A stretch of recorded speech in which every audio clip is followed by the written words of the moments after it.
So this is our school pictures. Later, I had a department where the video can understand more our school. And this is our and then I will present this slide, this picture. Before I present my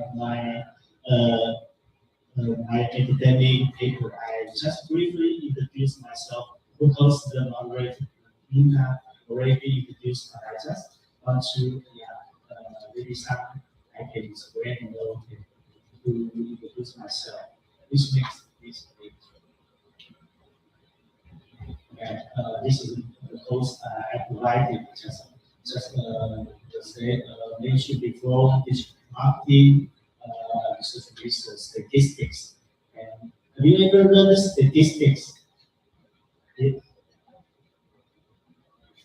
No? Yeah.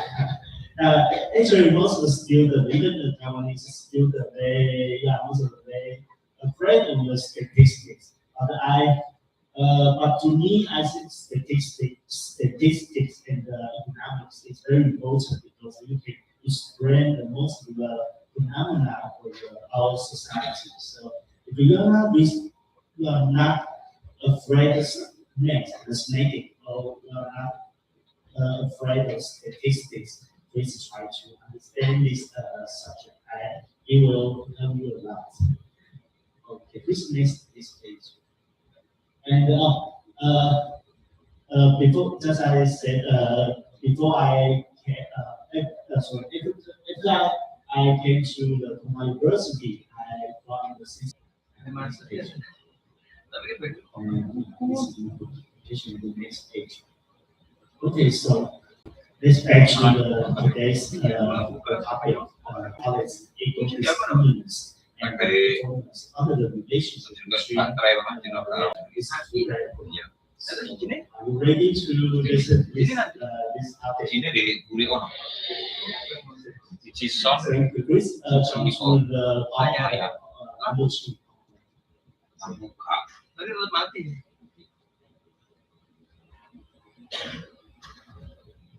okay, it's my host. Okay, I'm the first host. Next page.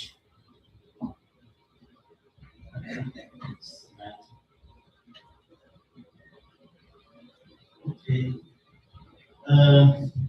This study will explore a high-tech company, that means a high technology company in industry, and we will explore a company that consider innovation to become eco-stimulus, and so they can confirm with the legitimacy and obtain the differentiation advantage. I know for you, because most students, you are undergraduate students, so they need to spread the technology. So what is eco-innovation?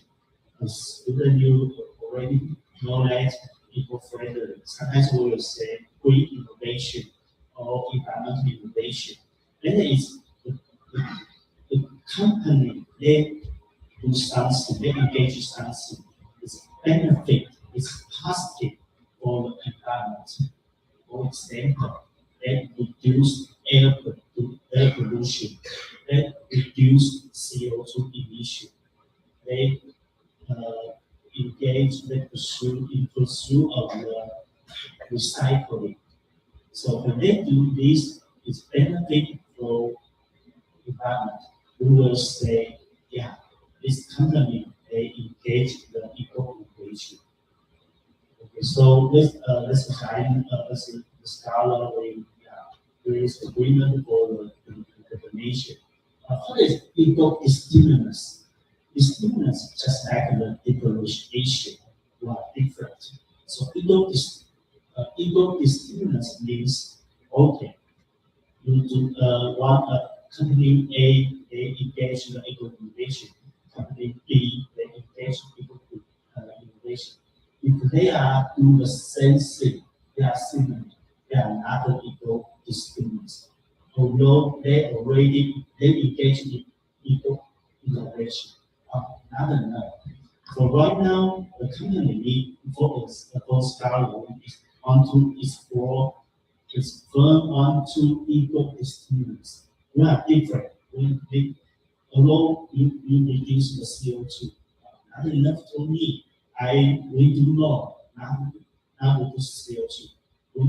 We recycling, we engage recycling, we 100% utilize the recycle product. We reduce material. We save a lot of energy. That means we stick to the company. So ecodiscrimination to for us is maybe the wrong question to explore. And what is legitimacy? Legitimacy means okay, the first do the thing, do one thing, and their customer or their audience is taken for granted. It's taken for granted. It means I know why you are doing this. For example, the student, or the student maybe have a smartphone. So when you have a smartphone, this product, you must have a camera, right? Have a screen, large screen size, can utilize online shopping. So that means this smartphone, they must have a camera, large screen size, just like that. This is the customer that take for granted. If some company do not have a camera, want to differentiate the product, so we do not have a camera. This is not allowed for you, right? So legitimacy means the audience or the customer, they take for granted. You must do this. Not must. You do this, we say, yeah, it's okay. If you do not do this, we will question why. Okay, this is legitimacy. And the differentiation, of course, we know we want to distinct one to different from the others, especially for our competitor. So around 4 to 2 decades or 3 decades, scholars discussed how firm can balance legitimacy and the distinctiveness, because just like the camera, if you want to obtain legitimacy, it will be very similar to their competitor. So they maybe take another strategy with differentiation. But too much differentiation also the customer will question why you do so different. They are not familiar with this attribute, this functionality. So firm need to find the best way to get to balance legitimacy and the differentiation and to get the best performance. Oke, mungkin untuk mempermudah saya izin membantu menerjemahkan dengan bahasa mungkin yang bisa teman-teman pahami. Jadi di sini tentang eco-distinctiveness. Ini mungkin salah satu istilah yang mungkin terbilang baru gitu ya. Eco-distinctiveness itu sederhananya bicara tentang seberapa berbeda strategi perusahaan yang terkait dengan lingkungan dibandingkan dengan perusahaan. Sebenarnya seperti itu. Karena sekarang kan konsumen lebih suka sesuatu yang lebih aware gitu ya, dengan sesuatu yang sifatnya ramah lingkungan. Jadi bagaimana strategi suatu perusahaan itu, strategi hijau dalam tanda kutip sebuah perusahaan berbeda dari perusahaan lain. Itu yang dinamakan eco-distinctiveness. Mungkin istilah lain juga yang perlu di-highlight di sini adalah legitimacy. Pernah mendengar istilah ini sebelumnya? Legitimacy adalah seberapa diterima sebuah produk oleh konsumen gitu. Tadi Profesor Lam menyampaikan bahwa kalau orang-orang konsumen itu punya standar, mereka akan menerima produk yang seperti ini. Dan tentunya kalau sama semua kan, ya apa yang menjadikan produk itu unik. Tapi di satu sisi, apabila produk itu terlalu unik, ada kekhawatiran konsumen tidak percaya karena ini apa nih, mereka merasa tidak familiar dengan produk tersebut. Jadi secara sederhana, eco-distinctiveness di sini adalah bicara bagaimana strategi ramah lingkungan sebuah perusahaan itu berbeda dengan perusahaan lain, tapi tidak bisa diterima oleh konsumen. Ini penting. So this study will provide optimal stimulus theory.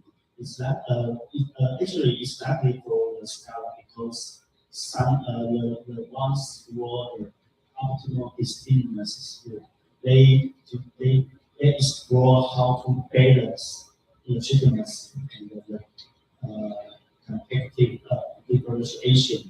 So let me explain more because on the one hand, if the firm position themselves different, they will away from their rival, right? So their competitive pressure will decline. So if they are different, so different, they will their competitor will decrease, so their competitive pressure will decrease. And for on the other hand, if the firm want to they are similar, their products similar to their primary rival, they will get the benefit because we are similar, such as just I said, camera or the large size, or you can utilize online shopping in your smartphone. So this functionality is similar to your rivals. You get a benefit. This is the legitimacy. And optimal theory, optimal stimulus theory led us to find the best way to find out which model or which how to get the highest performance. Okay, so because the similitude. Yeah. Okay, this is next page. Okay, so what is the relationship between the stimulus and the performance? We focus on the stimulus and the performance. And from the previous study, the Scala 5, there is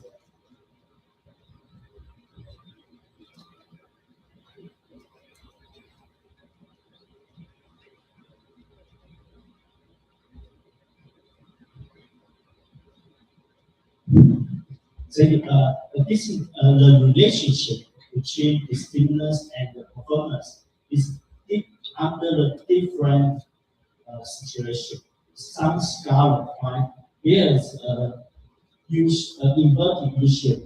That means U-shape is just like this.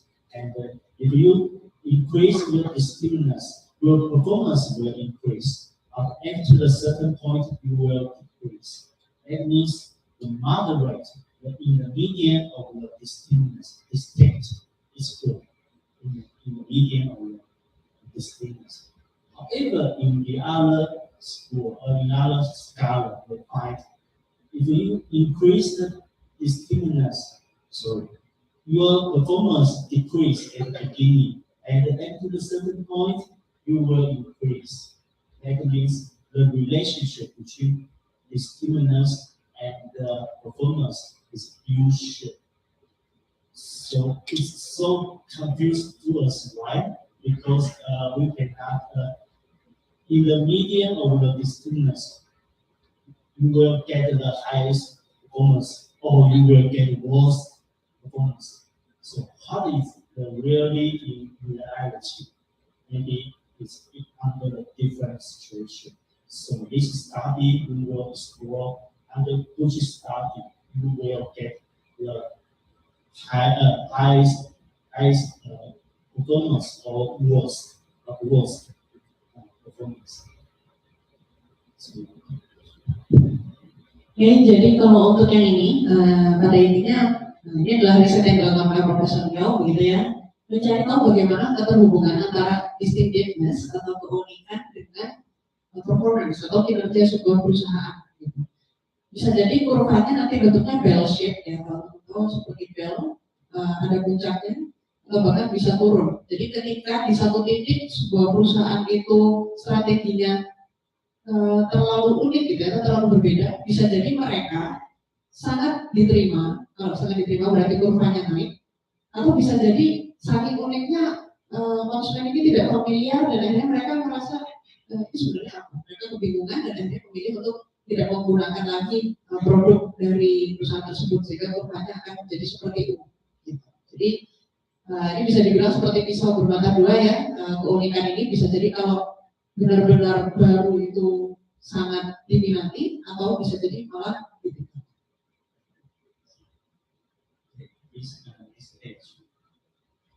Okay, so this study, just as I said before, want to discuss about ecodisciplinarness and the performance. So right now we know ecodisciplinarness and the performance. They will depends on the firm's strategic position. What is strategic position? That means if we based on the company, their technology level.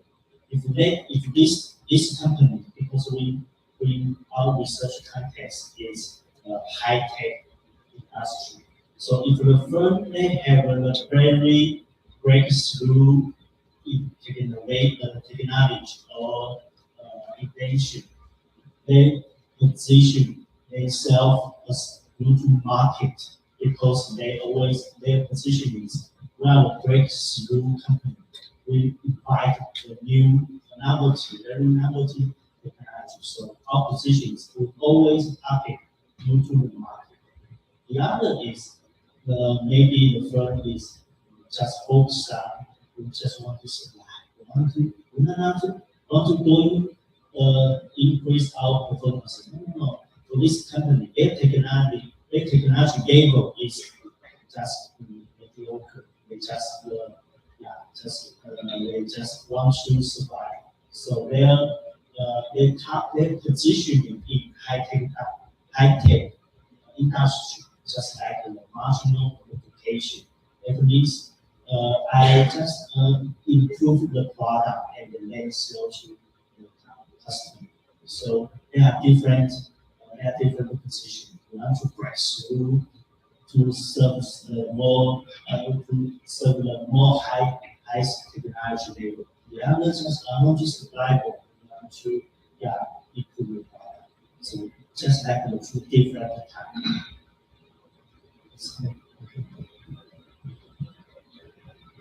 Baik, jadi untuk yang bagian ini kita fokuskan ke perusahaan yang bergerak di bidang teknologi, ya, khususnya mereka yang berinovasi di bidang teknologi. Itu ada 3 jenis. Saat melakukan inovasi, ada perusahaan yang benar-benar total melakukan inovasi, membuat sesuatu yang sangat beda yang tidak ada di pasar sebelumnya. Itu kita sebutnya dengan new to market.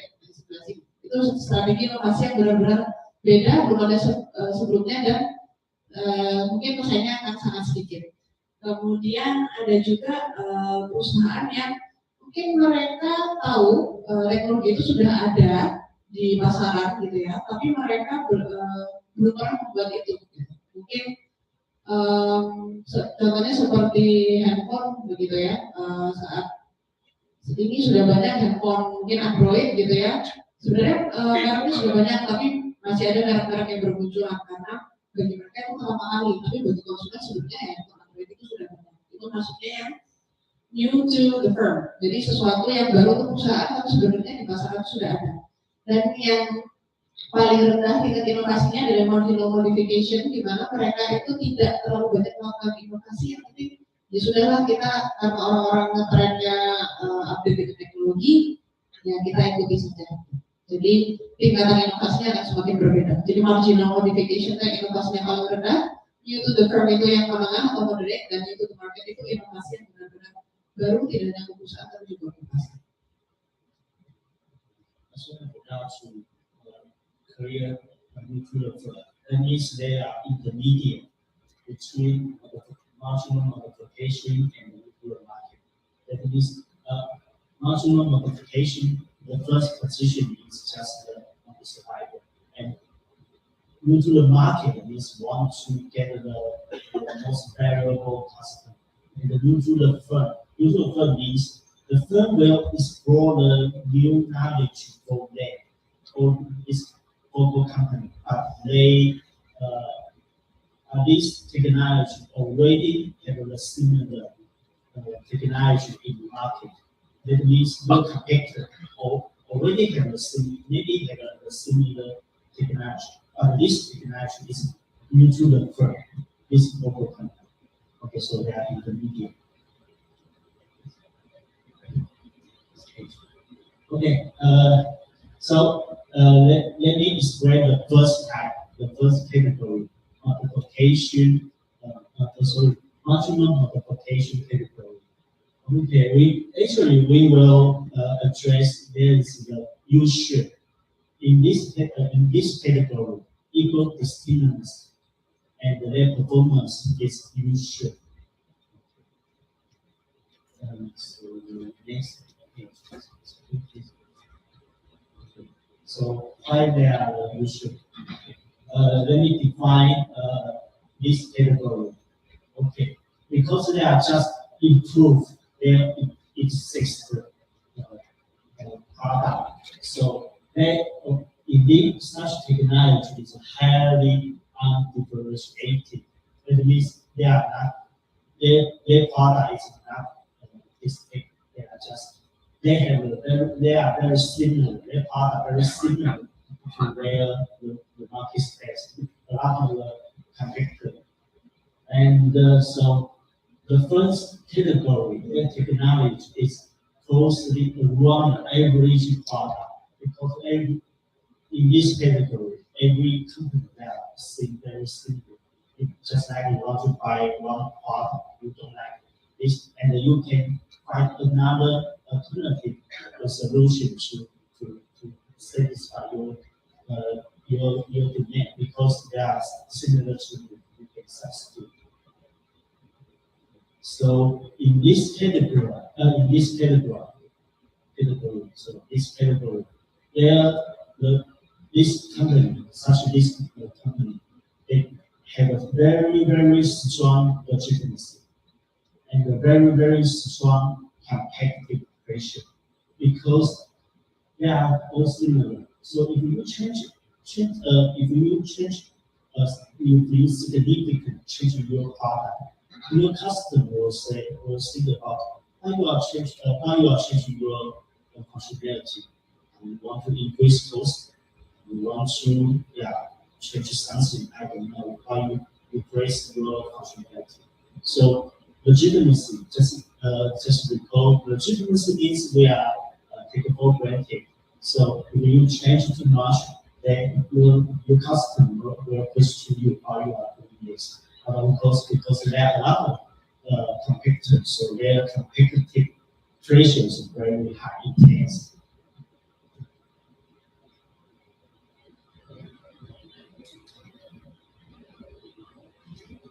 Ya, jadi ini adalah kategori perusahaan yang melakukan marginal modification atau hanya melakukan perubahan sangat sedikit terhadap teknologi yang sudah mereka produksi. Jadi perusahaan seperti ini biasanya adalah perusahaan yang banyak kompetitornya ya, karena kan orang lebih suka produk yang familiar gitu, yang banyak pilihannya. Jadi ini adalah contoh perusahaan yang mereka hanya melakukan perubahan sangat sedikit terhadap teknologinya.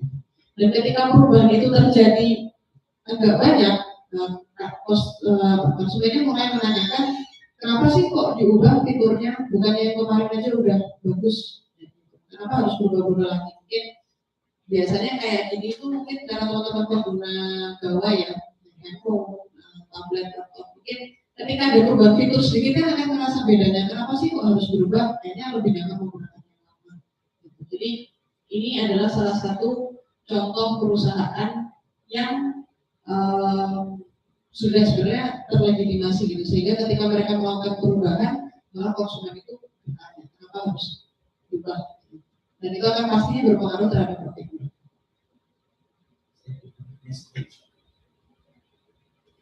So in this market, this category, the customer are already familiar with this type of product technology, how to use and how to assemble. So and of course they have a lot of alternatives to select from. So next page.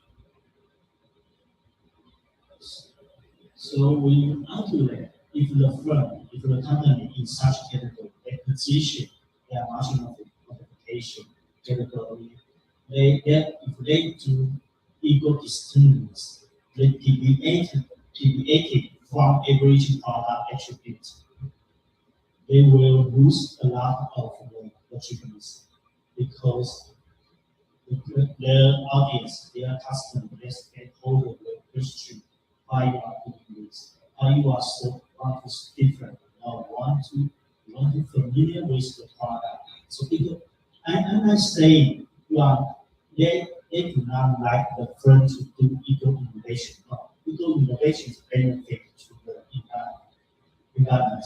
Eco distinctness means you are want to different, you want to do something different from your rival. So their audience, their customer love the company to engage in eco innovation.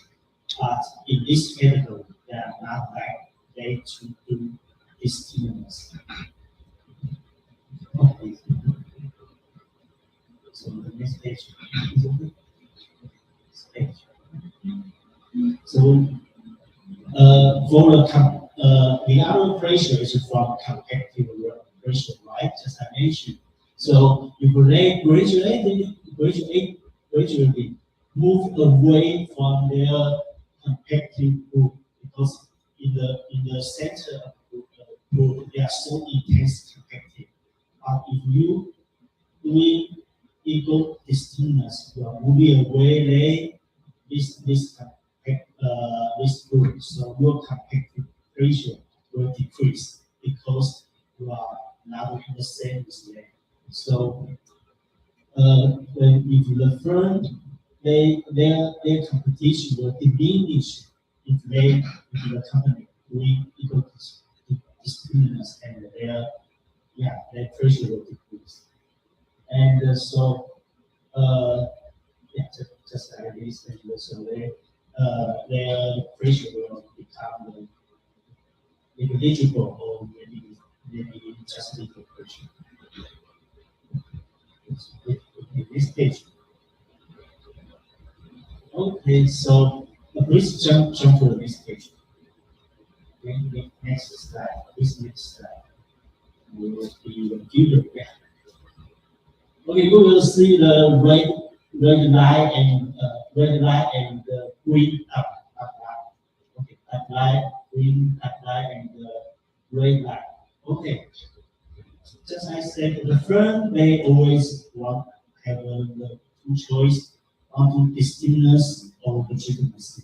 And according to our argument, the red line means legitimacy. If you do different, your legitimacy will lose and lose very quickly.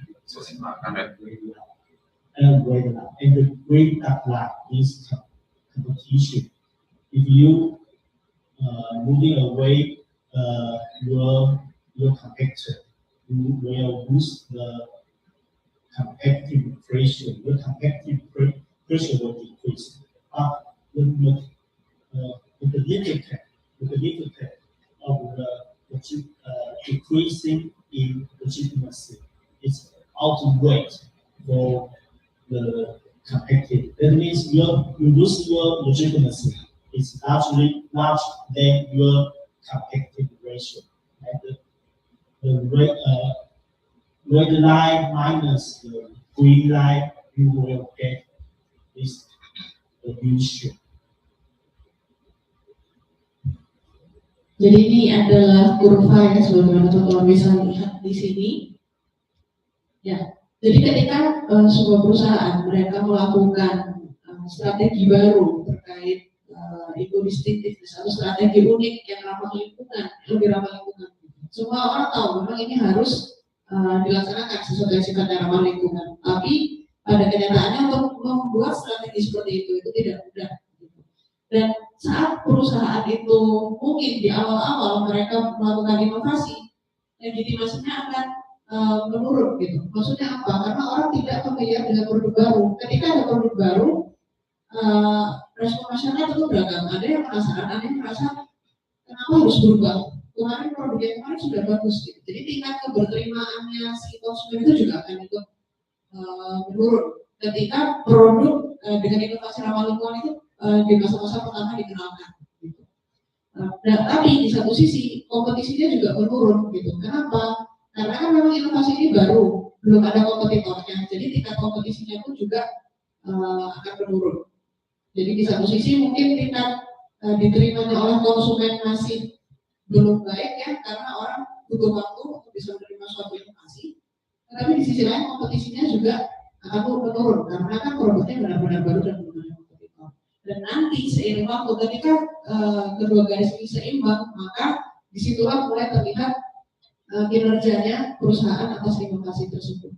Jadi memang untuk melakukan inovasi, satu inovasi yang sifatnya ramah lingkungan akan butuh waktu bagi konsumen untuk menerima. Mungkin ya contohnya kayak saat sekarang mungkin ada mobil, mungkin orang sudah familiar dengan mobil yang berbahan bakar fosil, BBM. Sekarang saat ada mobil listrik mungkin di awal-awal ragu. Nanti kalau di charge meledak gimana? Kalau ini gimana? Itu kan orang masih defensif terhadap inovasi. Tapi seiring waktu jika perusahaan konsisten membuktikan itu, maka legitimasinya pun bisa meningkat kembali. Ini mekanisme. So that's our argument. There's a fusion between ecosystemers and the performance under the marginal multiplication technique. The reason is slide. Okay, let's jump into the market. Okay, into the market. As I mentioned, into the market, the firm their position is to want to invent the breakthrough technology. Okay. So to our scholar, we actually we will leave a question effect in their legitimacy. That means actually part of the shape in part of the shape between ecodisciplines and performance, we are not sure. We will explain later.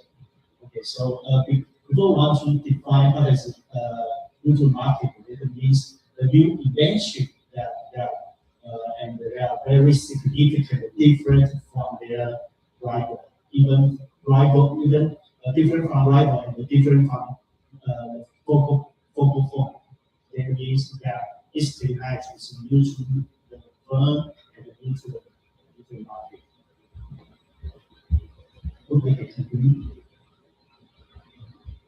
Okay, so because they always engage in the breakthrough technology, their competitor must be a few or a bit. Next page.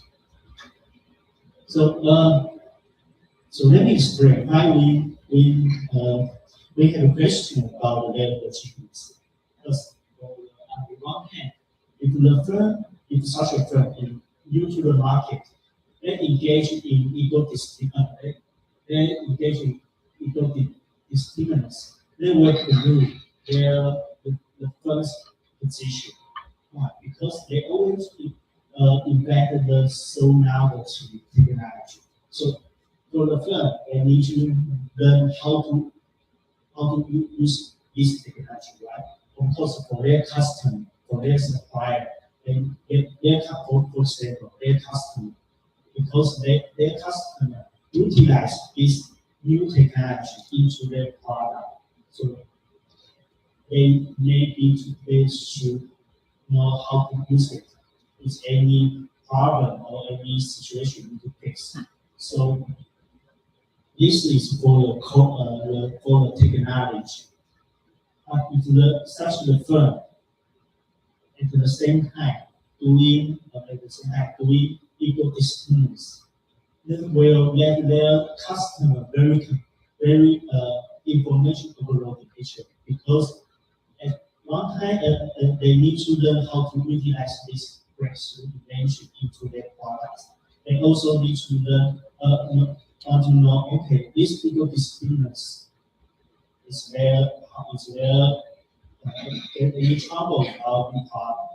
How are you doing this? Is actually help us to help their customer to get data for their product, because this product is so new. They have a lot of the problem to fix. ecodiscriminacy.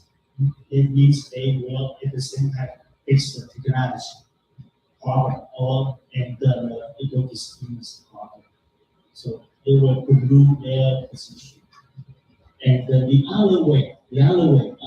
other hand, because our research context is in high-tech industry, we know that high-tech industry means represent the pollution because a lot of the some pollution or some you emit the water, in water, CO2 emission is a problem for high-tech industry. So their customer, of course, their customer will highly demand regarding the firm need to do equal discriminants because they not only to their customer, the company, their customer require the new technology, but also need to give some green label for their product because such as the vehicle, such as the system, such as Apple, they require their suppliers, such as TSMC or something like that. They need to guarantee their product is green attributes. So legitimacy for this category firm may be problem because should I distinguish, I will lose legitimacy. But if I do this, I also get legitimacy. So this is paradox for this firm. And yeah, so this is how we said if we do ecodiscriminants, then maybe get a rapid lose of legitimacy, or maybe gradually decline legitimacy.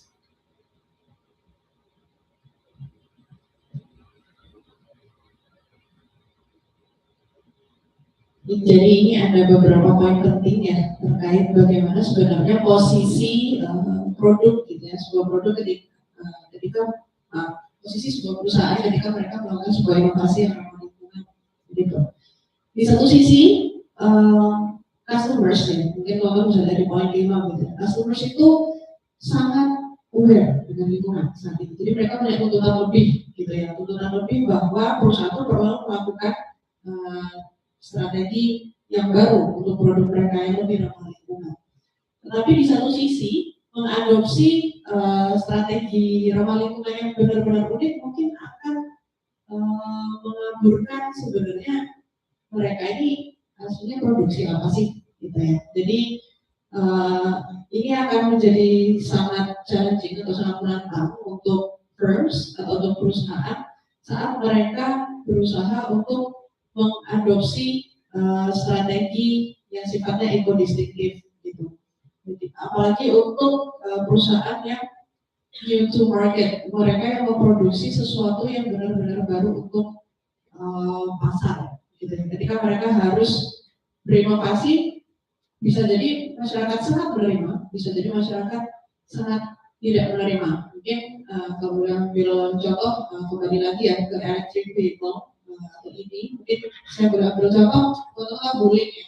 Wuling kan salah satu produsen kendaraan. Mereka memproduksi awalnya kan bahan bakar fosil BBM sama seperti kendaraan pada umumnya. Lalu beberapa tahun ke belakang mereka mulai memproduksi electric vehicle. Orang awalnya mungkin akan merasa aneh sebenarnya electric vehicle ini seperti apa sih mekanisme cara bekerjanya begitu ya. Apakah memang benar-benar ramah lingkungan atau tidak? Di samping itu kan juga harganya lumayan jauh lebih mahal dibandingkan mobil berbahan bakar fosil. Apalagi itu pasar Indonesia yang sifatnya masih sangat sensitif terhadap harga. Nah itu akan sangat menantang. Ketika mereka memproduksi electric vehicle di Indonesia, memasarkan di Indonesia, apakah konsumen Indonesia akan benar-benar bisa menerima atau tidak?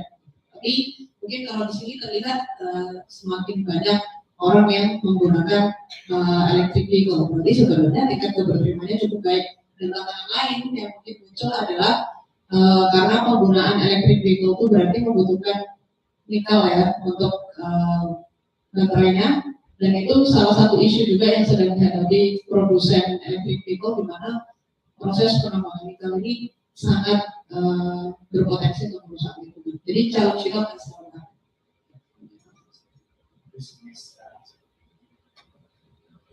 Okay, so just to say the pressure, because their competitive pressure is little because they have a few competitors. So combining the legitimacy and the competitive pressure, it will get to the question. Of course, there may be the issue because maybe inverted issue. Actually, I'm not sure because they have the legitimacy is paradox. So the next page, I can go quickly because okay. So the next category is neutral firm. Okay, let me define what is neutral firm because they refers to new technology, new industry or improve their goods or scientific product. It's neutral firm. They have this technology may already exist in the market space. That means they compete. This technology neutral firm. Maybe they have an alternative from their competitor to neutral firm. So this stage. So compared to marginal multiplication, neutral firm. Neutral firm is in the medium of the technology, right? Neutral firm, they compare to marginal multiplication. Their customer may be more tolerant for this firm because in the market they have the heterogeneity. It means the customer they know in this company they have some technology, and this company B their technology is kind of different. They may be similar, but they are kind of different. So their customer have more tolerance for company to do something different. So we can see this orange line. This means in orange line they will outward the black line. The black line is the marginal multiplication category.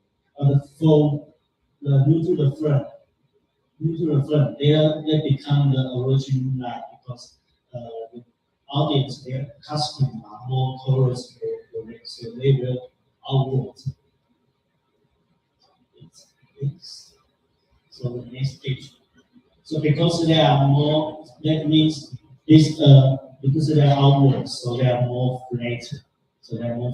So we got our result is compared to marginal multiplication category. The neutral firm category, their relationship between equal distinctness and performance still is usual, but it's flatter because they are not decreased so much. They just like this. So this is our theory.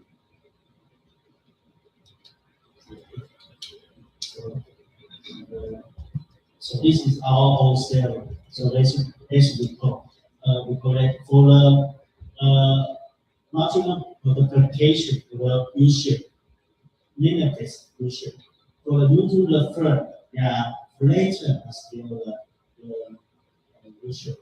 For the neutral market, the breakthrough position we do not know because we left the question. Yeah. So check for the one, two, three.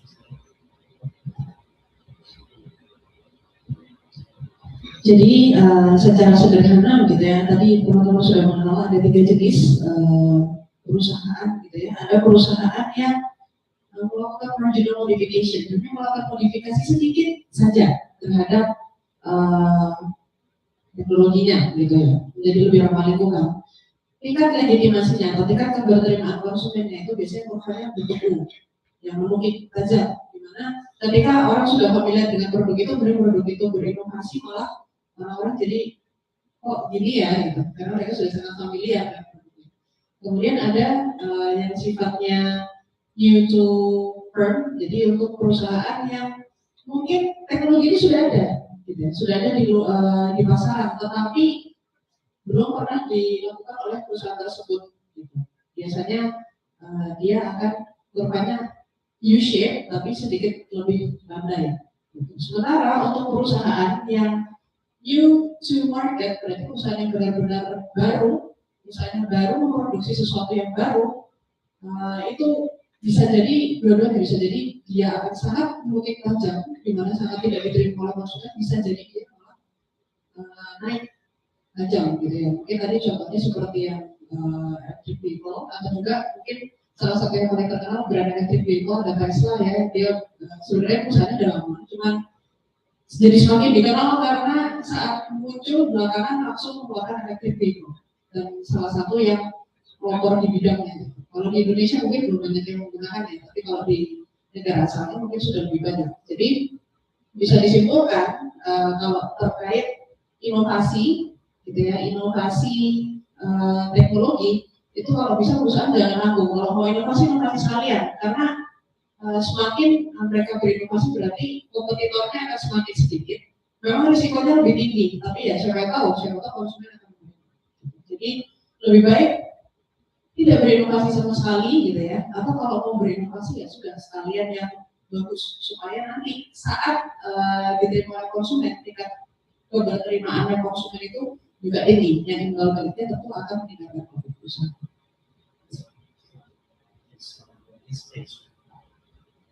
Okay, so we collect data on Taiwan colonies, and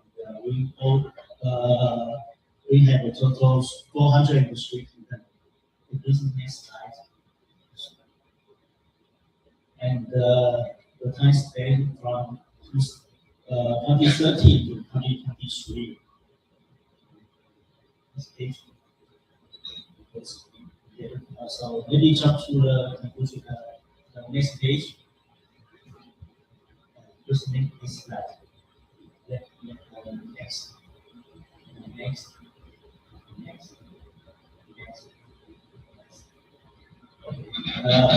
Don't worry about it. I just wanted to say the result.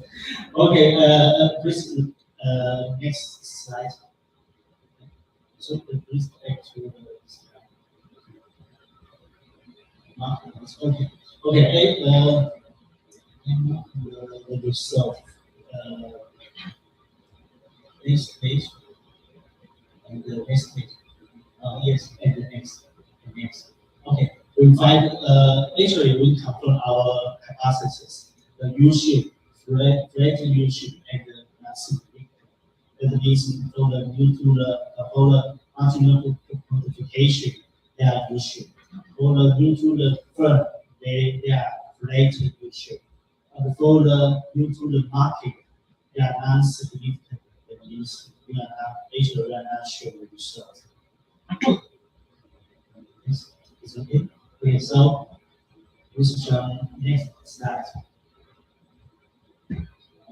This is also our next. And the cost trade. The cost trade means we utilize alternative, statistic. Okay, next, and next, and next.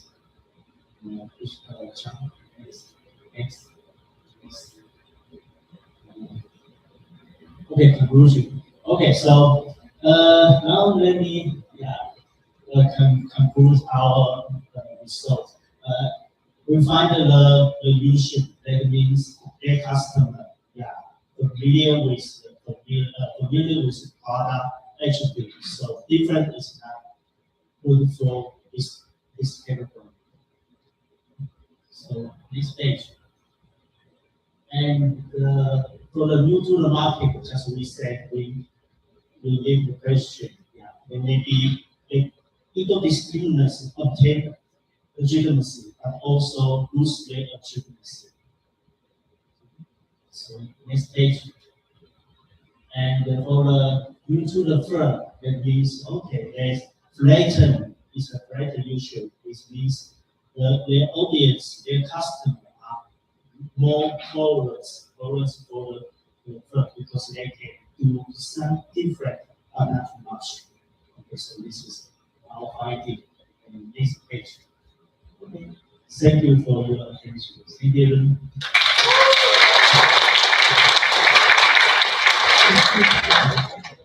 Okay, so that was the lecture. Once again, I would like to present you the main takeaways from the presentation. Profesor Yao, ada 3 takeaway yang utama gitu ya, karena tadi saya ulangi kembali ada 3 jenis perusahaan. Ada perusahaan yang memang memproduksi sesuatu yang umum, ya, dan melakukan marginal modification. Kemudian ada perusahaan yang melakukan sesuatu yang mungkin baru untuk perusahaan, tapi tidak cukup baru untuk market, sudah di pasar. Dan kemudian perusahaan yang benar-benar membuat sesuatu yang baru di pasar. So here are the main takeaways. The first, if you make ordinary products, ketika kita membuat produk yang biasa saja, being conveyed into different is worse. Jadi ketika kita membuat barang yang biasa saja dan banyak pesaingnya, ketika kita berinovasi sedikit, itu malah akan berbahaya. Kemudian, if you make somewhat new products, ketika membuat produk yang mungkin baru untuk brand kalian, yang eco-different is quite safer, bisa dibilang lebih aman, gitu. And if you make revolutionary products, the product that has never existed in market, ketika membuat produk yang tidak pernah ada di pasaran, just focus on your innovation, and customers will tell you the result later. Seperti itu. So, can we have a question and answer session? Okay. Ada yang mau bertanya, silakan. If anyone wants to ask any questions regarding how should company adjust to new technology, a greener one, or what should they position their brand or their company in? Silakan kalau ada yang mau bertanya dari, bisa nanti angkat tangan gitu ya. Dari namanya siapa, dari prodi apa, dan apa. Silakan, ada yang mau? Ya Mbak.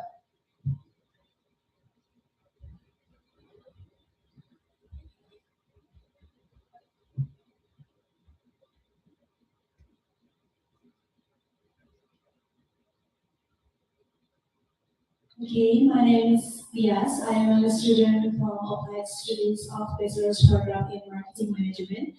First, I would like to say thank you for the opportunity for this question and answer session. It is an honor for me. So the question that I want to ask is, how can a company determine whether a new business idea is viable to be developed for the market in the concept of new to market, considering that eco-distinctiveness and legitimacy are both important, meaning the company must be unique and also getting charged from its target market. Is this decision mainly made during the planning stage, or is it evaluated after the business has been launched? Could you please explain it in a simple way? Thank you.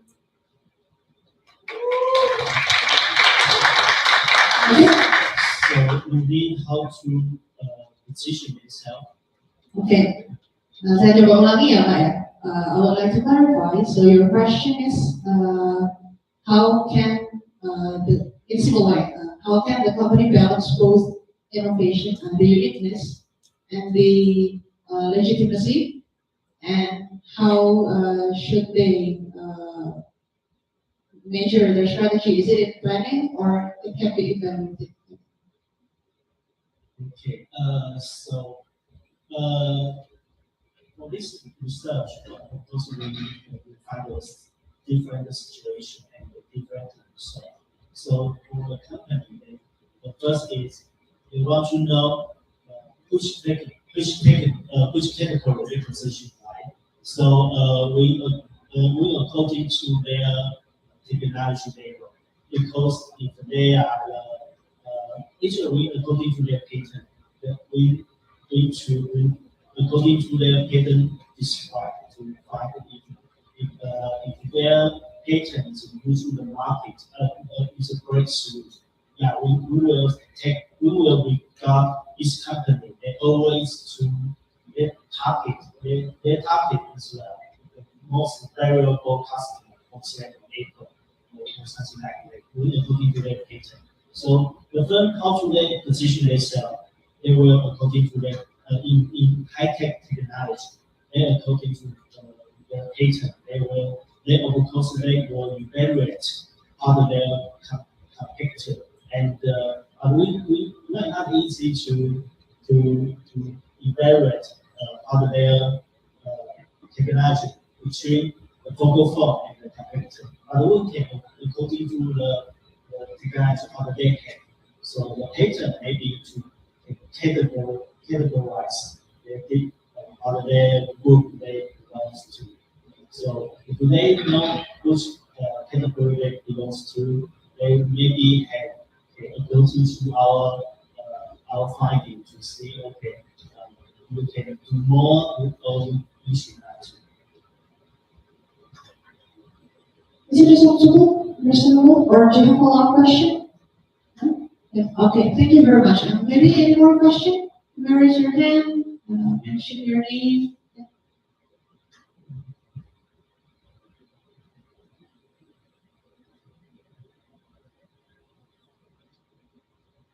Excuse me, I'm Nita Amalia. Saya dari studi Development Manajemen Pemasaran. Jadi pertanyaan saya itu di tengah modernisasi ini dan banyaknya teknologi, produk-produk itu jadi terlihat seperti komoditas, jadi seperti sama semua. Untuk kami sebagai bisnis kecil, bagaimana cara produk kami itu terlihat berbeda, namun bisa diterima dengan baik oleh pasar. Terima kasih. Okay, I will translate it. Okay, her question is, as we know, as technology develops, anything related to technology seems to be like commodities, like all products seem similar because they bring technology as their own, as their features. And how can small businesses, as in Indonesia, we have very quite numerous small businesses, how can they position their product? They want to be different, but also they want to be accepted by the customer. How to balance this?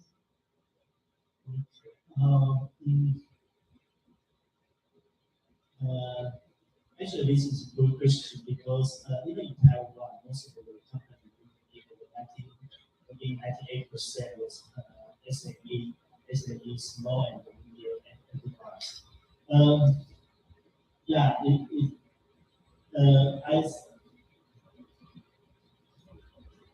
to me, for the large company, they will do a series of equal innovation because they have sufficient resources. Yeah, but for small size, especially for small size, maybe they just want to see one aspect. Also, yeah, not like the large company, just to maybe just focus on one thing and do it.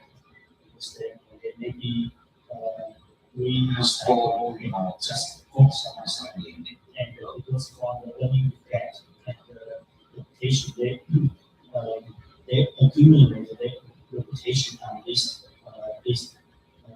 industry. They can accumulate their reputation.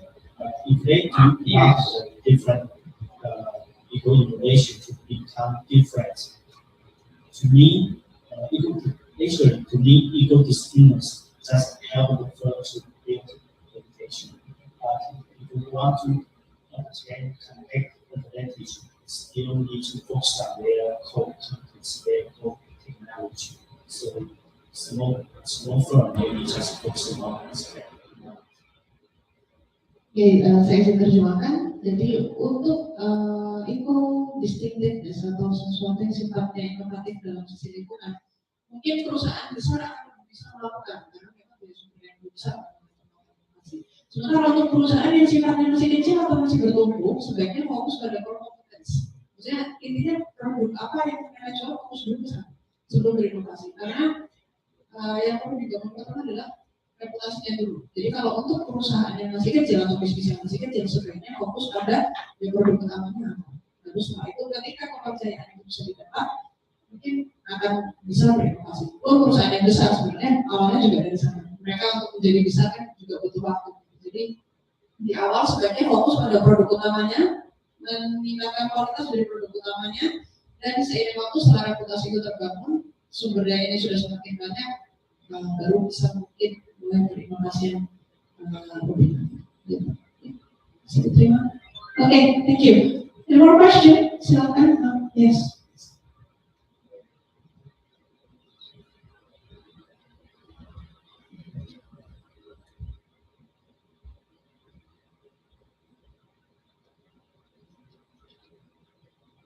Assalamualaikum warahmatullahi wabarakatuh.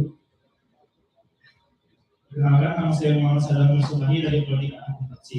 Pertanyaan saya yaitu, bagaimana pandangan Profesor dari perspektif pemasaran terhadap citra mobil listrik yang sering diposisikan sebagai produk yang sangat ramah lingkungan.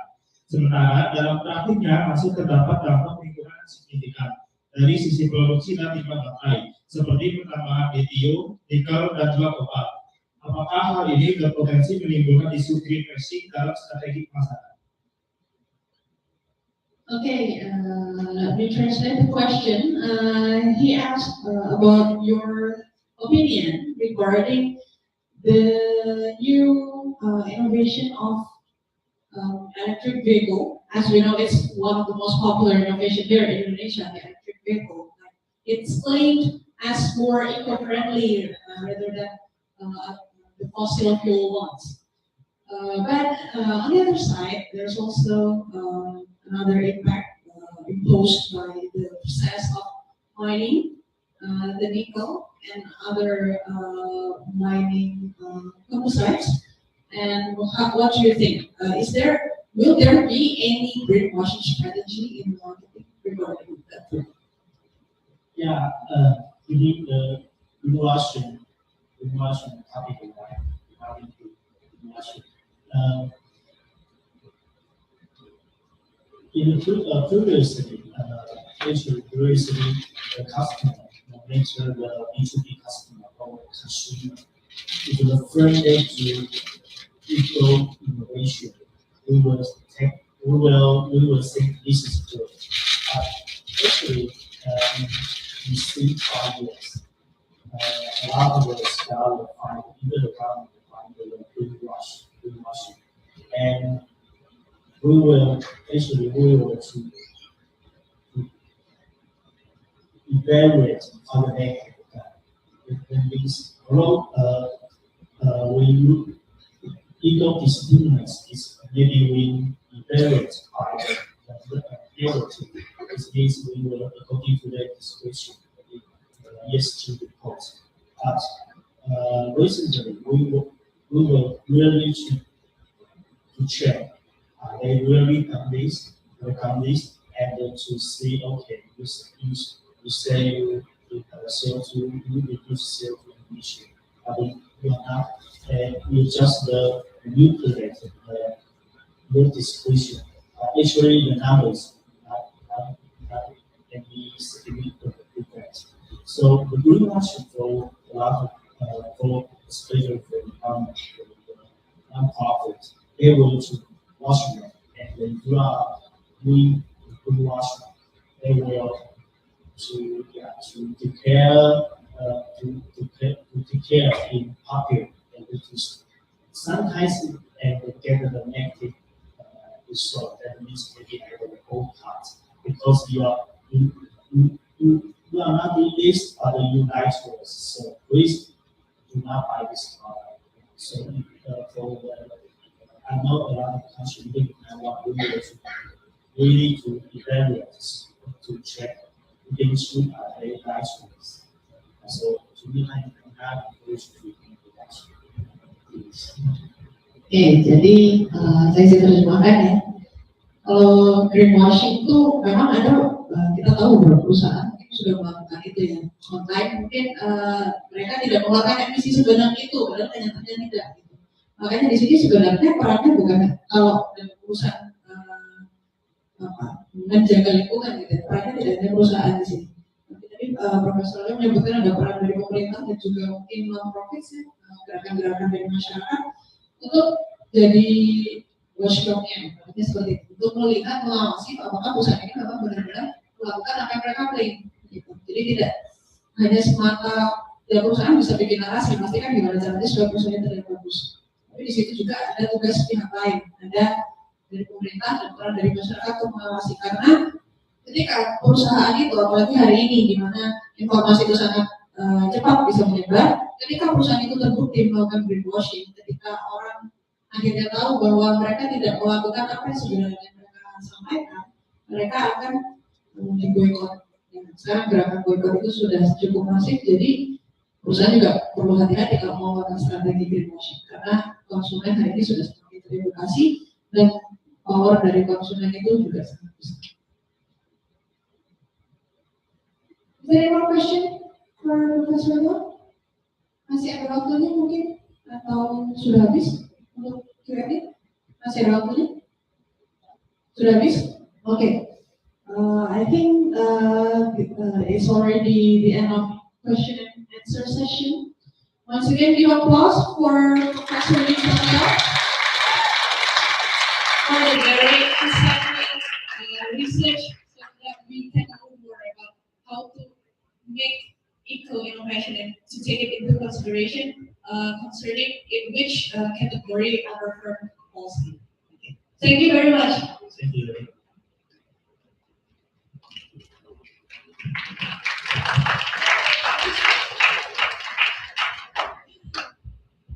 Okay, everyone, are you ready for the next session? I think this one is going to be different. Jadi setelah ini kita ada sesi dari Profesor Chen Chen.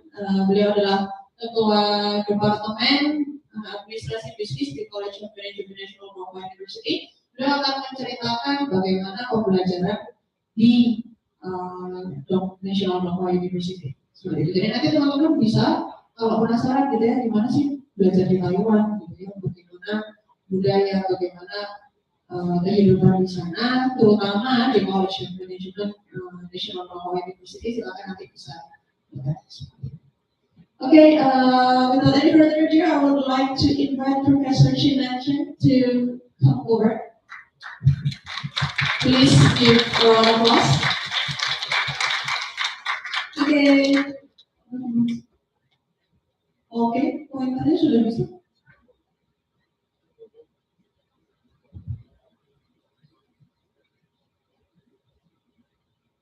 Ini mungkin boleh ditampilkan untuk yang sesi berikutnya.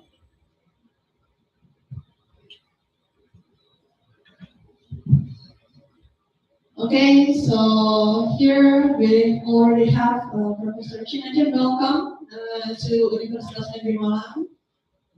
Is this your fourth visit, right? Visit Indonesia. Oh, visit The Indonesia. second time to listen. Oh, the second time. So this is his second time. You went there last year, right? Yeah. So you already went there last year, but now Professor Chen is given the chance to share more about the college life, maybe in the National Papua University, especially in the Department of Business Administration, College of Management. So he's currently, as I mentioned before, he's currently serving as the chair of the Department of Business Administration, College of Management, National Papua University, and he's also a professor in this university. You can ask maybe more questions about how the teaching and learning going. Okay, without any further ado, I will pass the microphone to you. So, introduce myself? Yeah. Okay. Hi, everyone. Okay, very impressive. I think students' questions make the vocabulary very challenging, right? Okay. My name is Jonathan. I'm the professor and also the chair of the Department of Business Administration in Donghua University. So I have worked in Donghua for 17 years. 17 years. And I'm majoring in strategic management. So the subjects I take in Donghua include management, industrial analysis, strategic management, and technology innovations, and the international business. Okay. So overall, I think I have ever taught around 12 or to 15 subjects, okay, under different programs, in different programs. So, if anyone know what is strategic management? What is strategic management? Anyone know? Anyone know it? Ada yang tahu strategi manajemen? Manajemen strategi itu apa sih? Ada yang tahu? Mungkin terutama teman-teman yang dari prodi manajemen mungkin ya. Okay, strategic management is kind of discipline of CEO or general manager. So, somewhat for you is very have a equal distance. Okay, so every decision of the CEO or top managers, okay, we are going to discuss it. Okay. So this course is very welcome or very popular in the EMBA related MBA programs. Okay. So as a CEO, you need to understand your environment. So everyone, I think everyone knows the SWOT analysis. So you have to understand or to evaluate your external environment to know the opportunity and the threats, right? So this is the reason why I also teach the analysis of industry and the competition, because I have to know our competitors and then know the trends of the environment. So in another way, you also have to understand your internal environment. So it's regarded with your resources and capabilities to know what's your strengths and the weakness, right? So I also teach the organization theory in our department and in different programs. Okay, so after I graduated from National Taiwan University, National Taiwan University is my first job until now. Okay, so that's all. And my research interest is related to family business in Taiwan, because over than 70% of our public company, they are family business, which means the company is owned by specific family, controlled by specific company. So they have a specific behavior and performance. So I do a lot of research about family business and the business groups in Taiwan. So the thing is related to the corporate governance. Okay. So maybe we can go this. So today I'm going to let you know our department and our universities. Okay. So because the purpose of I'm here is want to encourage all of you to come to the okay, to study maybe master degree or PhD degree, because this is a very good environment for learning and very beautiful campus. Okay, so I would shortly to introduce our universities and also our department. Okay, so this one. So you can see Taiwan is very small, right? The population of Indonesia is over 10 times than Taiwan. In Taiwan, the population is around 23 million of people, and you, I think, more than 300,000. 300 millions, right? Okay. So the Donghua University is in the eastern coast of Taiwan. Okay. It's also known as the Taiwan Pacific Islands, because a lot of tourists like to visit the eastern part of Taiwan, because the eastern part of Taiwan is very beautiful. Okay. So you can. If you take the train from Taipei to Bali or from Kaohsiung Pingtung to Bali, it's around in 3 hours. maybe 2 hours and 45 minutes. So it's not so far. Just like I come to Malin from the Saraya airport.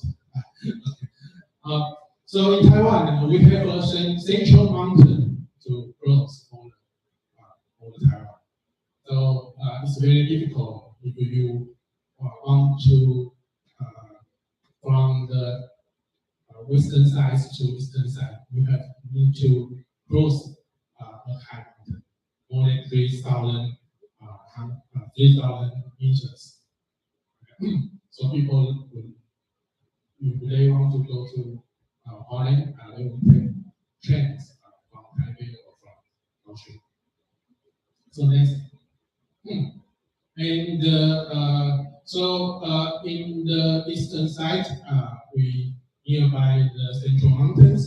Okay, just like your left-hand side. In your left-hand side, our central mountains, we have Liu Lake, we have Yusis Mountains. Okay, so in every August, the mountain will full of flowers, which called gold. Daily flowers are very, very beautiful. And we also, nearby the Pacific Oceans, we also have the Conventional Park in Hualien. So if you study in Donghua, you want to go mountain hiking, okay, I think you can only drive in 30 minutes. And if you want to see the oceans, you can only drive in 15 minutes. So very close. You can enjoy the beauty nature. And the climate is also very good. So nowadays the temperature is around 17 to 20 degrees. So it's very, very, very comfortable. In the sometimes somewhat hot, but I think it's acceptable. Okay. Okay. So this is a beautiful place. This one. Oh, okay.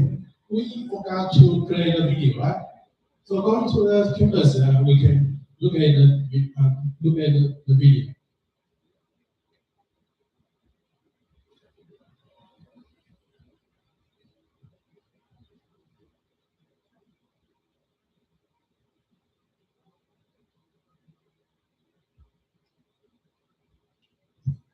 Sam?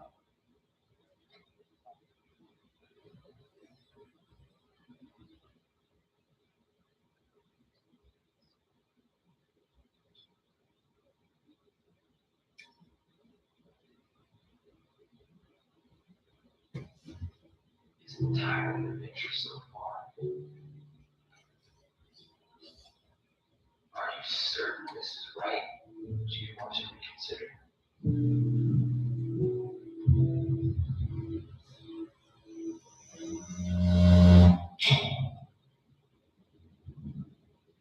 Listen to the voice within and believe in your choice.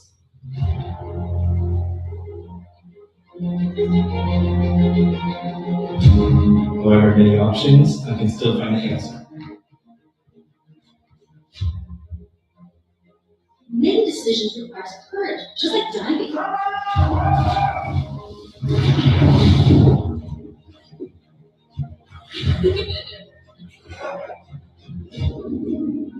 With the right direction, you'll get in.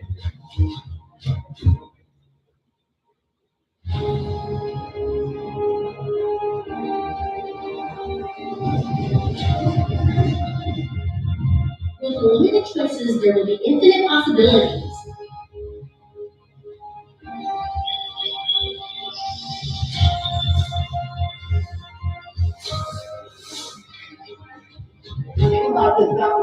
Diverse teaching staff that cultivates global perspective. Escape the city and embrace the inspiration for nature. University is inherently filled with a variety of choices. The difference is that here, we can choose more freely. Experience things we've never done together. You can really see the stars as well. Challenge the limits beyond our knowledge.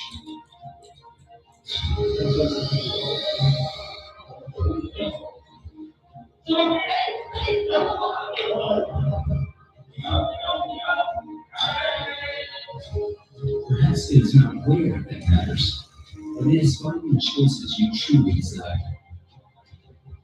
For it is in these different choices that you shall recreate a brand new self.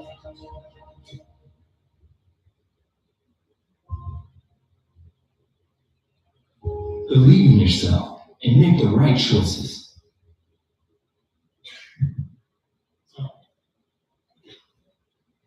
This is our university. It's very beautiful and very entertaining. Okay, go to the next slide. So all the pictures, I take pictures by my phone. So it's very easy to take beautiful pictures in our campus. Okay. So it is the biggest one and the most beautiful campus in Taiwan. It's devoted by the students, all Taiwan the students. So which is the most beautiful and the biggest. So we also known as the Asia's Hogwarts. Anyone know Hogwarts? Harry Potter, right? Harry Potter. So when you study in Dongguan, just like in Hogwarts. Okay. So next one. Next slide. Yeah, and I think it's ranking is also not bad. I mean, in the Thai education world university rankings, recent years we are focused on the ESG topics. So we put a lot of effort on ESG. So our ESG performance is around the top one or top two in Taiwan. So our environmental knowledge is very good. So this is our rankings in the world university rankings. Okay. So next one, next slide. And overall, we have 10,000 students. And basically, it's more academic oriented. Okay. We have more than 7,000 undergraduate students and 2,000 graduate and doctoral students. Okay. So it's smaller than yours, right? Because you have more than 40,000 students in your universities. Okay, and go to the next slide. And we have a college. Okay, so you can see College of Management, College of Science and Engineering, College of the Arts, because we have a lot of Aboriginal people. So we also have the College of Indigenous Studies, and we also have the College of Environmental Studies, College of Humanities and Social Science. So we deliver various field of studies. Okay, so I represent the College of Management. So you can see we have a lot of buildings, which is different colleges. Each college has its own building. Some colleges have 2 or 3 buildings because they have more students. Okay, go to the next slide. And here is our international student body. Okay, so most of our international students come from Southeast Asia, Southeast Asia, more than 50%. And the number one is Indonesia. Okay, so we have around 300 Indonesian students. Okay, so the population is the number one in our Indonesian students. And the Indonesian students perform very well. Okay, just like Professor Liao, he has already advised for MBA students. They are come from Indonesia. Okay. But I think it's not enough, okay? Because Indonesia has a lot of people, we encourage you to come to Donghua. So just as I say, we have 10 foreign students and international students. The number of international students is around 1,000. So 110 is international students in Donghua University. So it's like a very internationalizations of organizations. Okay, next. So this is our college. Okay, in our college we have 6 departments, and I come from the Department of Business Administration, and we also have Department of International Business, Department of Information Management, Department of Finance, Department of Tourism, and the Department of Accounting. And extra, we have 3 international venture programs, which means these 3 programs are totally taught in English. Okay, so all the 4 years studies is lectured by English. And you also can see in our college, only the Department of Business Administration, we have the doctorate degree, PhD program. Okay. So the B, which means the bachelor degree, the N, which means the master degree, and the D, which means the PhD degree, and the word in red, which means is for English talk program. So we also offer the IMBA, which is the International Master Degree of Business Administration, which in that program, all the courses is taught in English.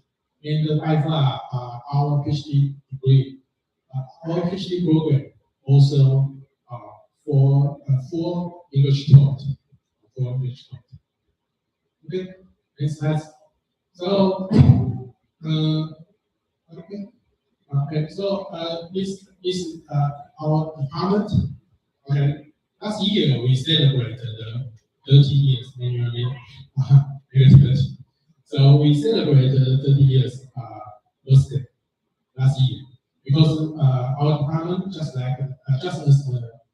same as the Donghua University, which is founded in 1994, and this year is 2025. Okay, so last year we celebrated 30 years. Happy birthday. Okay, and so we have IT to get our harmony to come back to join these activities. Okay, so next slide. So in the College of Management, the Department of Business Administration is the most comprehensive department because we have various programs for different levels. So the first program is MBA program, founded in 1994, and 2 years later we have the bachelor program in 1996, and in 1999 we founded the EMBA for the elective students. And from 2002, we start to have our PhD program, and 2009 we have international MBA. So we have already have the international program around more than 15 years. Okay. So next slide. And also just not only the Department of Business Administration is the most comprehensive department in Donghua, and the National Donghua University is the only one, is the most comprehensive university in the eastern side of Taiwan. So in our department, we have 13 professors. Okay, Professor Leo, So currently, I'm the chair of this department, and then we have also two job in empathy job. We want to recruit more professors in our department.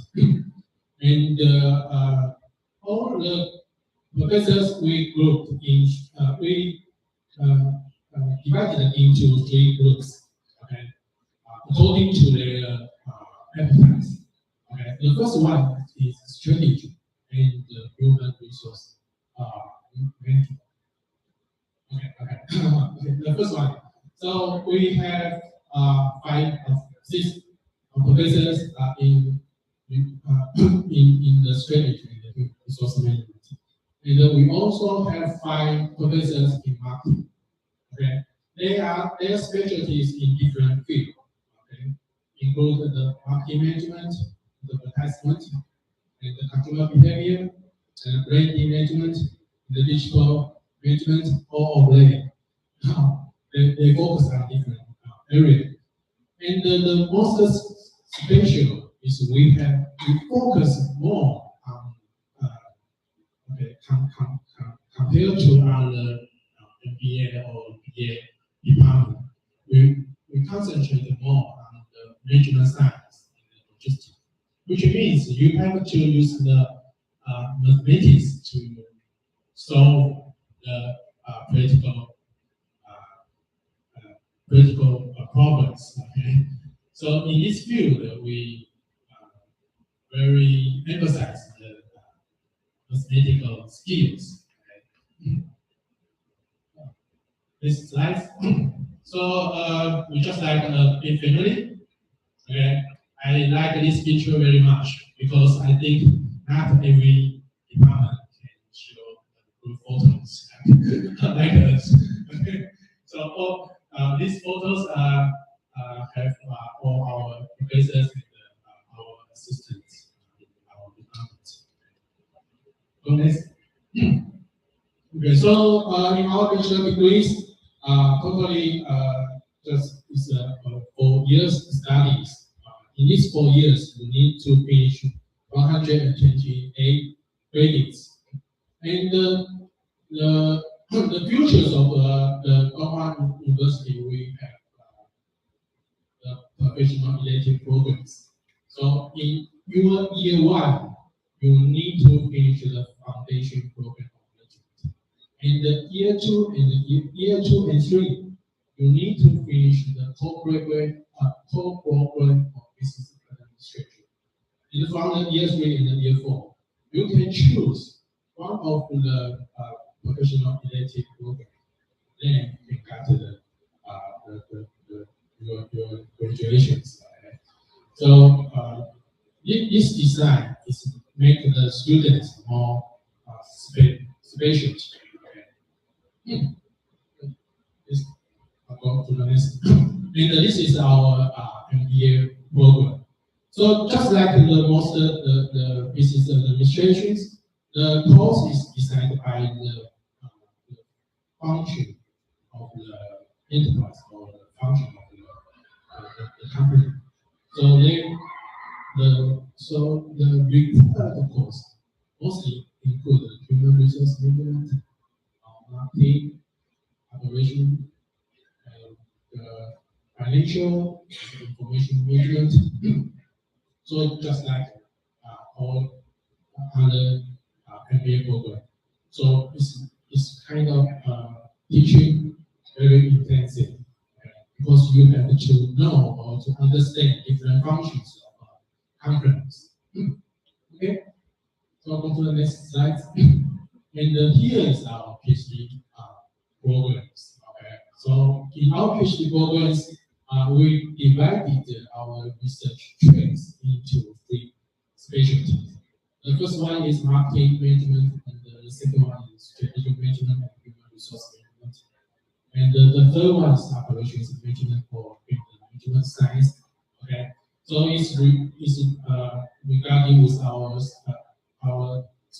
the specialty of our faculties. So I encourage you someday if you want to get further studies to consider our department. Okay, so go to the next slide. So, because the PhD program is very research oriented, and just as I said, we get started our PhD program from 2009. So by far we have already seen 1, 2, 3, 4, 5, 6, 7, 8, 9, 10, more than 10 alumni. Okay, they are international PhD. So you can see the second one, Ali, from Indonesia.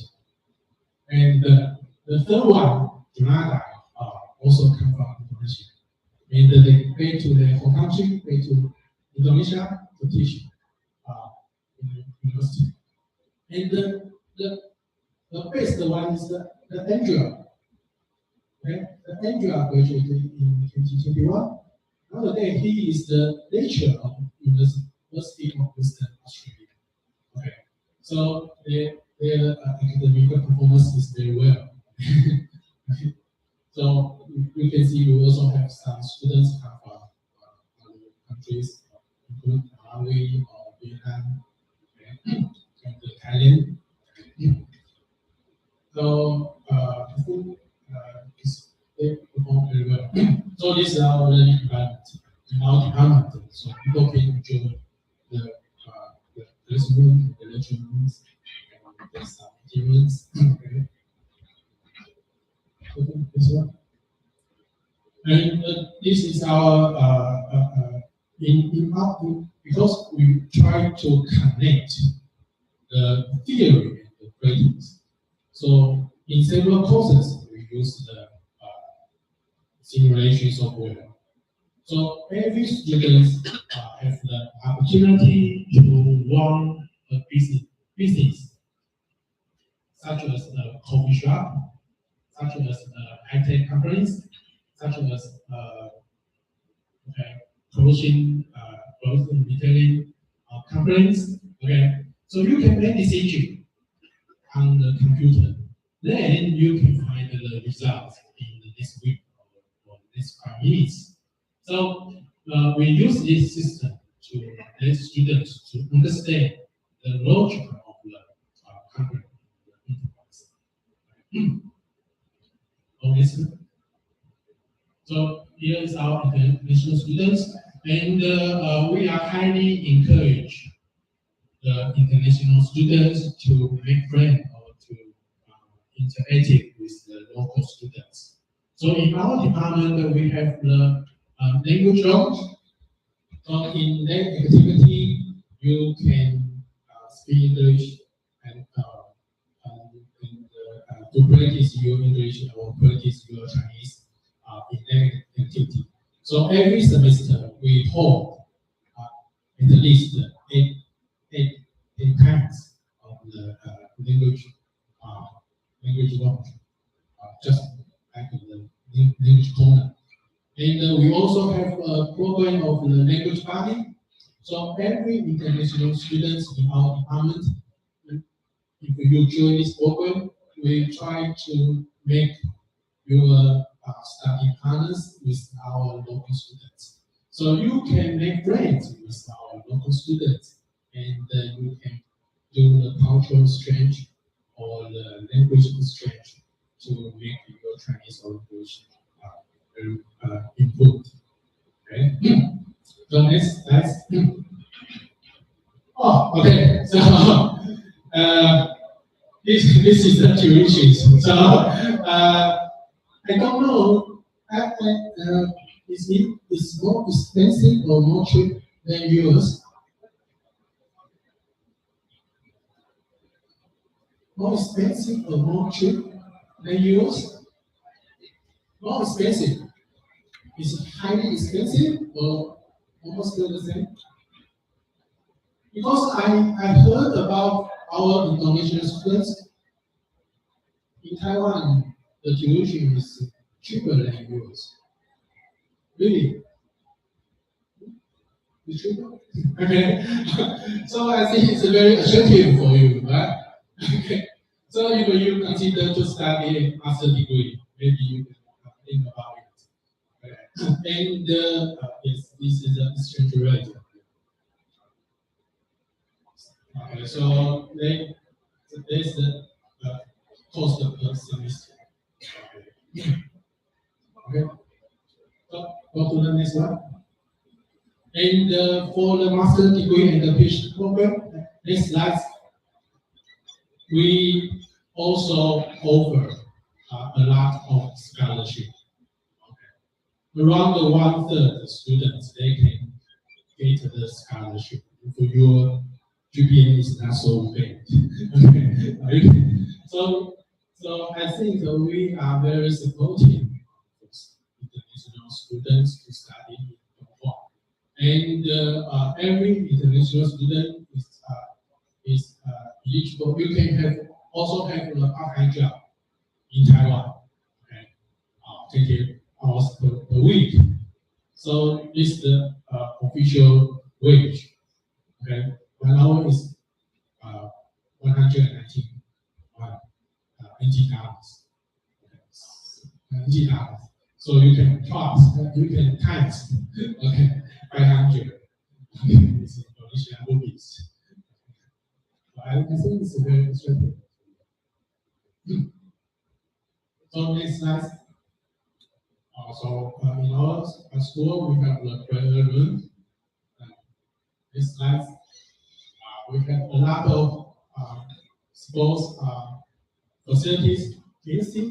We have both driving range, and we have 3 baseball fields and 2 gyms. So next slide. Okay. So this is a dormitory because students. So almost the international students provide the dormitories. Okay. So you can see the dormitories are guaranteed for international students. So we have 10,000 students, and we offer more than 66,000 beds in our dormitories. Okay. In the dormitories, we have kitchens, community rooms, study offices.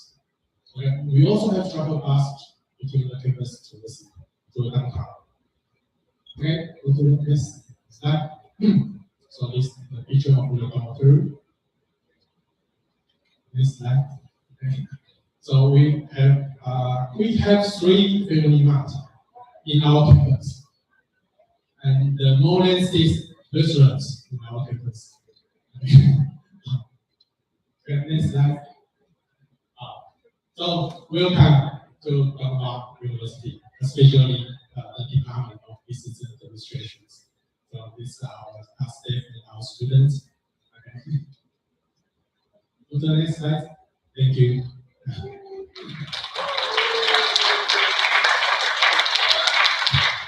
Okay, thank you very much, Professor Chen, for explaining about the university life in the National Mama University Taiwan. Anyone interested to go? Ada yang berminat untuk pergi?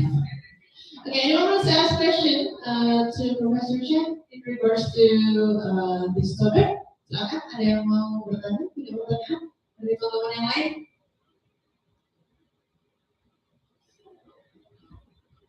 How many minutes left do we have? Or maybe anyone wants to ask something?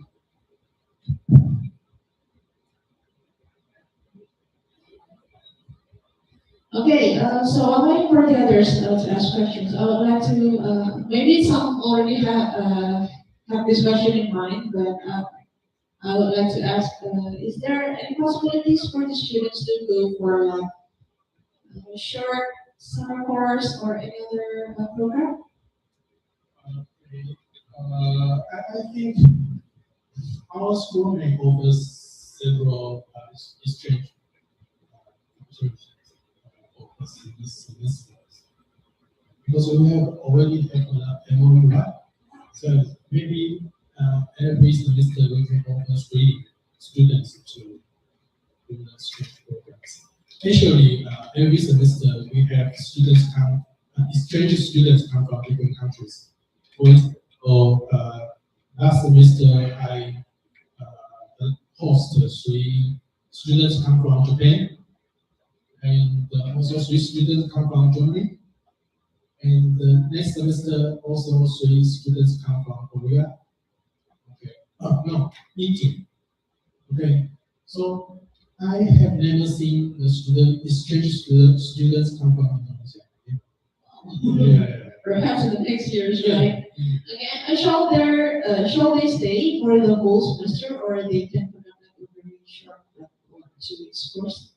Weeks course. I think we have to think about maybe in summer vacation, no students in our campus.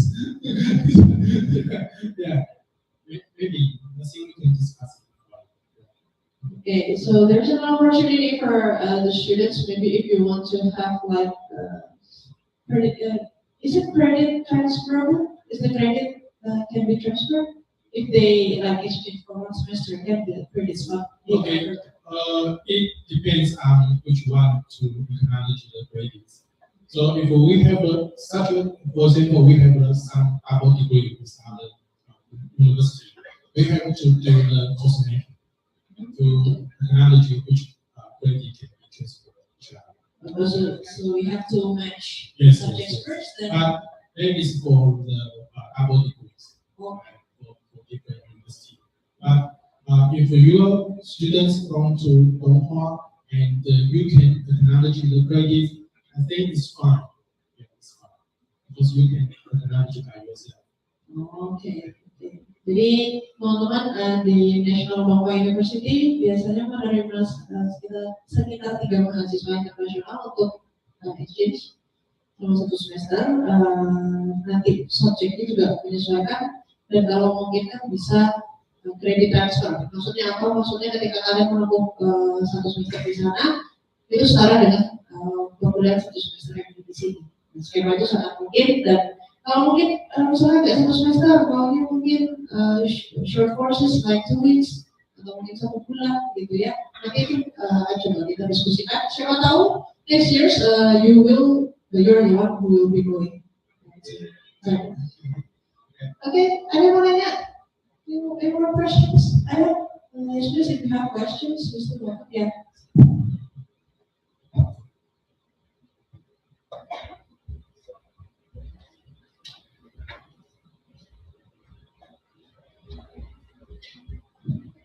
Assalamualaikum warahmatullahi wabarakatuh. My name is Dias from study programs Digital Library, and my question is, what are the special features of these study programs at Tokyo University, and what is the university strategy to compete with universities in Taiwan and around the world? And is there a difference in the learning methods at Tokyo University that distinguishes it from other universities in Taiwan and the world? Thank you. Okay. So you want to watch our characteristic features? Okay, special.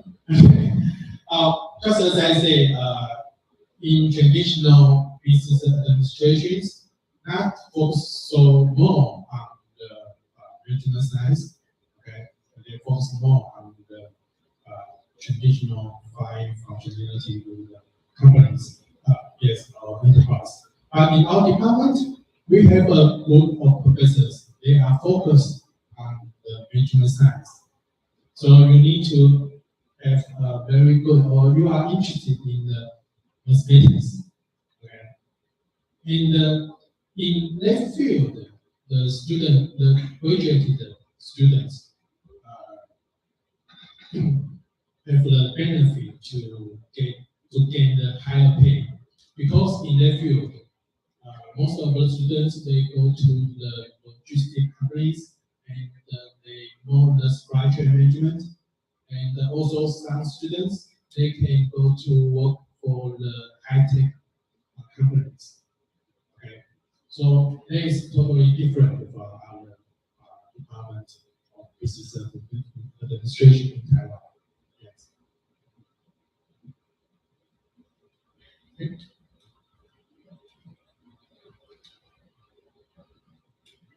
Yeah. Is there more question?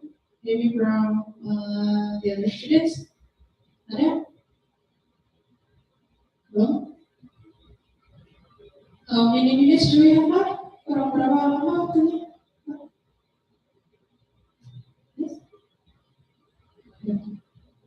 Okay. Anyone else wants to ask a question? National Belmont University. Maybe you're interested after graduating, you want to pursue your MBA degree maybe in Belmont, so you can consider this information from Professor Chen to be, maybe it can be your next stop for your education. Because we have a lot of students come from Indonesia, so I think if you choose to study in Dongwon, we could be very supportive. Because we have already a lot of Indonesian students. Okay. Okay, thank you very much, Mr. Chen. If there is no more question, allow me to conclude the session. So I would like to say thank you to Professor Chen for giving us a very comprehensive information about your university, and perhaps this can be like the first step for the students into perhaps entering university. Siapa tahu ini jadi langkah teman-teman untuk bisa studi di National Dongma University ataupun mungkin bisa mengikuti exchange program di Dongma. Okay, thank you very much for the students as well for coming today and for your very interactive session and your participation. Me as the moderator would like to conclude this session. I would like to say thank you, everyone. Have a very nice day today, and good luck for your final exams, as this is the final exam week. Good luck for your final exams. Wish you the best result. Assalamualaikum warahmatullahi wabarakatuh.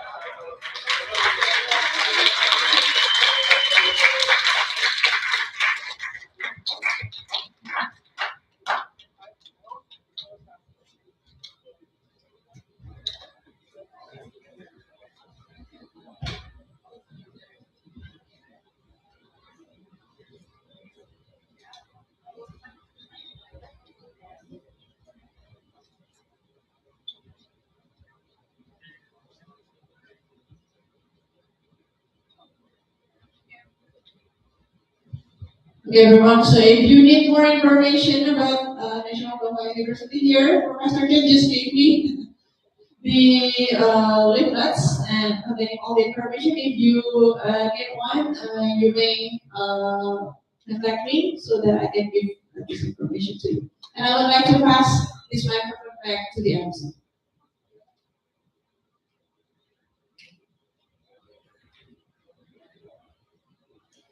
Thank you, guys. Oke, sebelum acara hari ini kita tutup, kita akan melakukan presensi terlebih dahulu, dan presensi akan dibuka selama 30 menit dari sekarang.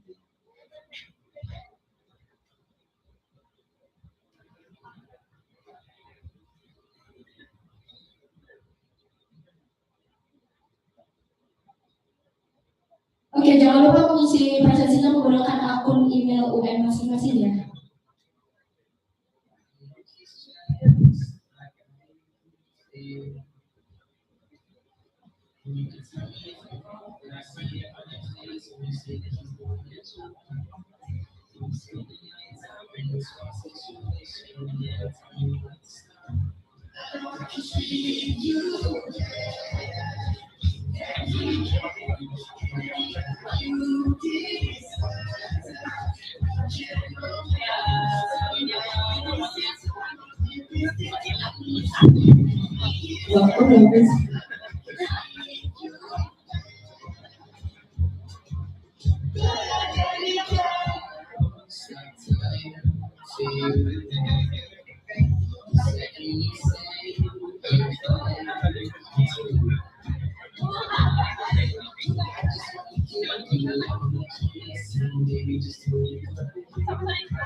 Apakah semua sudah mengisi persepsi?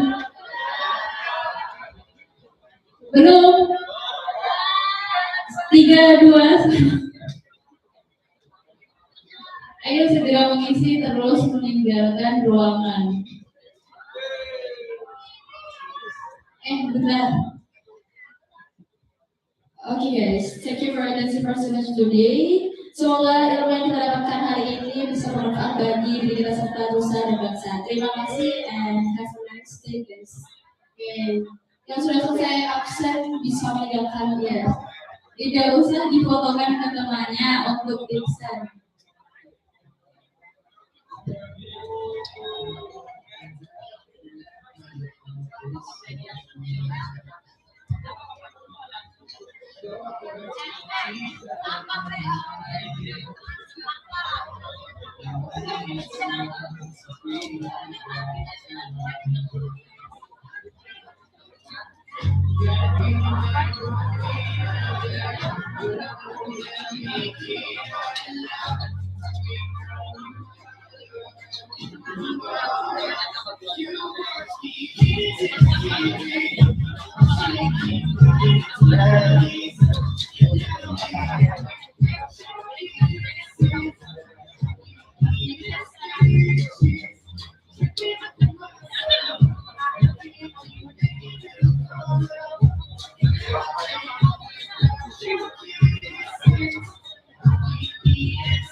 Love it.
Io mi detto, ma poco. Ma che chiaro è quello che sono io? Jadi di anu selang SAC.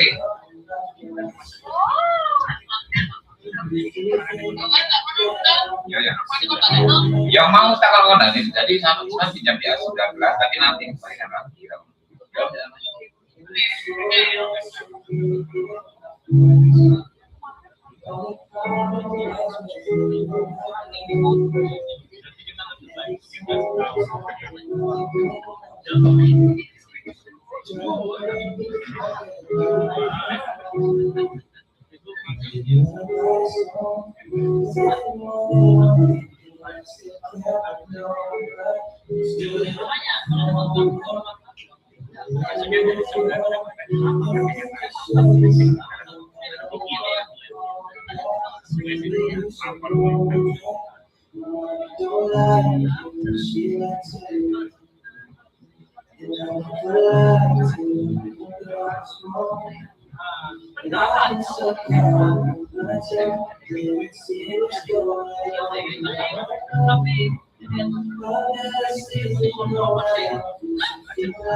Ya.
Rasanya yang jadi tulis qualified yang pentingnya.